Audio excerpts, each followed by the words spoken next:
welcome to What's Trending in the Comcast Lounge at South by Southwest.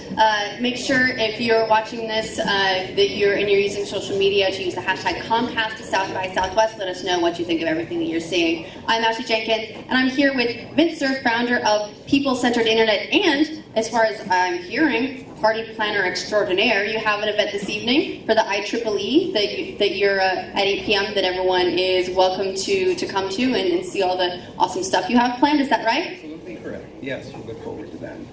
So, and actually we were speaking to the folks from 2-Bit Circus here a little bit earlier about some of the work they're doing, blending technology and entertainment into kind of like a magical experience. And they actually have an installation at your event this evening, is that right? I think that's correct, and I'm looking forward to seeing it because I haven't had a chance to, so I hope everybody else enjoys the fun too. Yeah, it sounds like it's going to be a good time. So it's open to everyone, is that correct? So everyone is welcome to come on down to the party. I'm not authorized to give you an opinion about that because I don't know the answer. Well, I'm just going to go ahead and invite everyone then. This counts as official. And just name drop us. Name drop. So you're here. You've got the people-centered internet that you're discussing at South by Southwest. Can you tell us a little bit more about that? Absolutely. So all of you here know that there's this thing called the internet. I was involved. I'm not sure what that is. You haven't heard about that? Yes, right. Okay, let me work on that. I was one of the original designers of the internet protocols with Bob Kahn. And we've watched for the last 40 years the evolution of that system. At this stage of the game, we're only touching half of the world's population. So 3.5 billion people are not online. And those of us who are part of the people-centered internet would like to make the internet more accessible, more useful, and measurably beneficial to people who get connected to it. And anyone who's been watching internet's evolution, especially the World Wide Web and all the social network applications on it, know that the environment is not always positive. And so our interest and concern in people-centered internet is to find ways to make it, A, more accessible, affordable, reliable, safe, and constructive for the people who connect to it. And so we want to do this in places where the internet isn't. And there's a lot more to be said, but perhaps you'll get there when we get through the rest of the questions. Well, you have touched and dramatically influenced the lives of more than 3 billion people, which is huge. You have a lot of fans here. This room has seriously filled up since we started talking to you. I imagine they're all lining up to thank you for cat memes. Well, you're welcome, I guess. Actually, just on this 3.5 billion thing, I had a very interesting conversation with the chairman of Google, Eric Schmidt, who informed me that I wasn't allowed to retire because I'm only half done. 50% of the world isn't online, and so I still have another 3.5 billion people to convert as the chief internet evangelist at Google. Right, well, so obviously I got a lot of work to do. I could use some help. Yeah, I think we're all on board. If we all spend 200% of our lives on the internet, does that help bring the average up at all? Because I think we're working on it. Is that right? Everyone's spending 200% of lives on internet? Yeah? Great. Well, yeah, if you live in internet years, that gets multiplied by 7, so that sounds pretty daunting, actually. Is that like a dog years? Oh. -2. Okay. We'll grade you on the rest of your bad jokes. I'm sorry, I could not help that one. But it's good to know that I'm at a -2. I'm starting off on a strong note. So you helped to co-found the TCP/IP protocols. It's like a huge thing. The internet's grown and grown and grown and evolved, and we went from these static web pages now into everyone's internet. It's really a unique experience. How much of this has surprised you, or how much of it did you see coming? Well, it would be too long a story to try to tell you all the things that we were doing even before the internet. The predecessor network was called the ARPANET. It was designed and built for the Defense Department to explore the use of computers for command and control. And when you think a little bit about that, you know that you're going to have to do voice and video as well as data. And so the computer protocols that we developed were intended to support all of those media. And of course today, when you use the World Wide Web, you see all of those media appearing. What we were experimenting with even in the 1970s was mobile packetized voice. And so the thing that you're carrying around today was envisioned 30 or 40 years ago, except that the equipment was a cubic foot, cost $50,000, and required a van to go around, as opposed to being carried in your pocket and battery powered. So we had an understanding of what was possible, but we didn't have the capability to do some of it because things were either too expensive, too big, required too much power, the computers weren't fast enough, or there wasn't enough memory. And of course, here we are in 2017, and the story is very different. Yeah, it seems like, too, when you watch a lot of old sci-fi, the things that we have now in our pockets are more advanced than anything that, that was imagined, like, even having in space. I mean, we're still working on, like, the teleportation and, the hoverboards and all that, but we got some really cool stuff anyway. Well, I'm worried on the teleportation side, the beam me up bit. I'm kind of worried about that because all of our experiments have had, packet errors and people don't reassemble very well. And so I think, don't try that yet. We're still working on it. But I do want to say something, though, about space because I've been working with the Jet Propulsion Laboratory since 1998 on the design and implementation and deployment of something called the interplanetary internet. This is not a science fiction story, and it's not a joke. It's real. The prototype protocols are being run now between Earth and Mars and the International Space Station. The orbiters around Mars are relaying data from the rovers up to the orbiters and then back to Earth through the Deep Space Network. And we designed and built this in order to expand into the rest of the solar system to support manned and robotic space exploration. And that's real. That's not just science fiction at all. I don't know about the rest of you, but I grew up reading science fiction.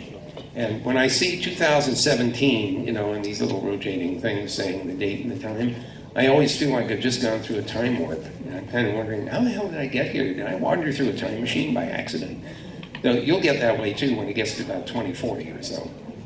Yeah. Are there any particular, sci-fi favorites that you think just nailed it? Oh, gosh. Well, the writer that I admire greatly is Robert Heinlein, because he was able to do something with nuts and bolts science and technology and extend his thinking about what happens when that becomes maybe more advanced. What does it do to the culture?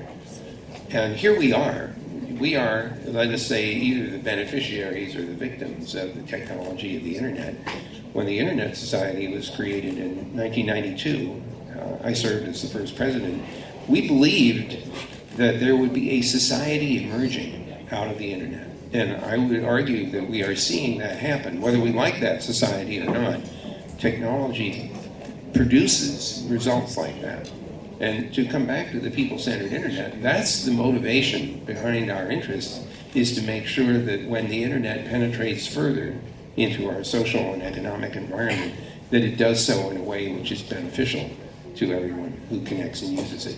Yeah, and so you're working on getting the other half of the human population onto the internet and part of this society. What kind of projects are you working on to help make that happen? And are there ways that people can get involved? Well, we certainly hope so. We're still in the early stages of framing the way in which the people-centered internet can operate. Let me mention a very key recognition. It takes time and money to build more internet. So somebody has to have the incentive to do that. When we talk to organizations like the World Bank, for example, or the World Economic Forum, or the Inter-American Development Bank, or others, IEEE, for example, we see a great deal of interest in infrastructure investment. So countries recognize that they need dams and reservoirs and water, railroads, roads, power generation and distribution. These are big, expensive projects. They take a long time to implement. And it's been our thought at PCI that if we could piggyback on some of those projects, it's a tiny addition. If you're going to build a road, why don't you also put optical fiber along the road or along the railroad in order to enable internet capability? And so as an example of the effectiveness of that idea, Google has been putting Wi-Fi services up in the railroad stations in India because they put fiber along all the railroads long before somebody was thinking, but they didn't do much with it. So we put Wi-Fi services at all the railroads, well, not all of them. We're going to put as many as we can in, maybe 400. Free Wi-Fi. And so we're using the fiber in order to enable the Wi-Fi. You can just imagine scenarios like that. So what we want to do is take the value of those big infrastructure projects and add internet to it, so both of these things are mutually reinforcing and of mutual value for the people who are in the region. So those are the kinds of major projects. Our concern is to make sure there are people on the ground in those locations who know what the needs of the population are. What information do they need? What languages do they have to have the information in? What kinds of applications are going to be useful? Because it varies depending on where you are with regard to utility. And in the end, that's the primary thing. Make this useful for everybody. Yeah, when you get the other half of the population online, they're all, everyone's joined onto social media. There are so many different, almost like bubbles now, where some people will be part of this society versus this society versus this society. Is it going to be or do you think we'll find these sort of sub-societies where we're all online, and we may not be separated by where we live geographically, but by which social bubble we're in online instead? So I think part of our job should be to puncture the bubbles. And I'd kind of like to have a virtual pin to go pop the bubbles. Bubbles are going to form, whether we like it or not. We see it as an emerging phenomenon in a lot of the online social networking systems. On the other hand, there is this thing called the World Wide Web, and there's nothing stopping people from going from one site to another. What I have seen is people discovering each other because they ended up at a website of common interest. And if there are facilities on the website that allow people to interact with each other, there's the possibility of discovering a like-minded person. Now you might say, well, doesn't that create a bubble? Sometimes bubbles are actually okay. They produce commonality and a willingness to make common cause for a particular project, for instance. So I think that the discovery part of the internet is going to be very important. The other reason for getting everybody online, in my view anyway, is to take advantage of the fact that we all have brains. And we all have experiences that not everyone else has had. And I would like to create an environment where the clever and bright ideas coming from literally anywhere in the world have purchase. And in fact can benefit not only the people with the ideas, but the people who can make use of those ideas. One last point on all this. We're talking about infrastructure and platforms. And from my point of view, the most valuable thing that I feel I've been able to contribute to is to build platforms that other people can take advantage of, that enables them to use their creative ideas and exercise them. The more we can do that, then the more benefit we will aggregate across the entire universe of internet users. So that's what's driving me, anyway, in this enterprise. One of the interesting things about how the internet's evolved as well is we've all gone offline, and then the internet is almost coming back into our lives. It's like the Internet of Things, like the fact that I refuse to use a light switch now because I can talk to my Echo. And so there are the internet starts to run the everyday physical things in our lives as well, which there are the upsides, which is come on guys, I can turn my lights on with my voice. And then there are the downsides like security or stability. Amazon goes down, and then what am I gonna have to do? Actually switch things on? Who does that? Do you think that the Internet of Things is going to be driving more people online, or do you think that this is something that we should worry about a little bit more than we do? Well, we could do it wrong. Right? I mean, we could design this in such a way that your house doesn't work unless the internet is connected. This would not be a smart design. That's not a smart one. That's not a smart design. So what we have to do, the internet connectivity can be quite useful.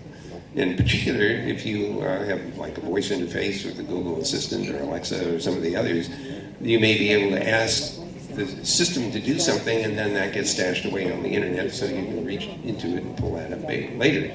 But you want to make sure that the Internet of Things actually functions locally, even if the internet isn't operating. This is a lesson that the IoT designers need to we need to instill that lesson early in the design. I thought maybe you were going to raise the HAL problem. Do you remember the computer on board the 2001 spacecraft? I'm sorry, I can't let you do that. That is a little bit of a worry, but I'm gonna try not to worry too much until it does kill me. Well, what a way to go, huh? I'm sorry, I can't let you do that, Dave. Well, when your refrigerator starts talking back or refuses to open because he knows you're on a diet, you know that there is something has happened in our culture. Well, thank you so much for joining me. Once again, you have a function this evening, 8 p.m. That's open. Everyone is welcome to come for the IEEE over at the Driscoll. That's right. We'll get all the party people over there. We'll see you all there. We'll bring our Internet of Things. Okay. So thank you so much for Thanks joining so me. much. Stay tuned. We're going to be speaking with Bernie and Barbara.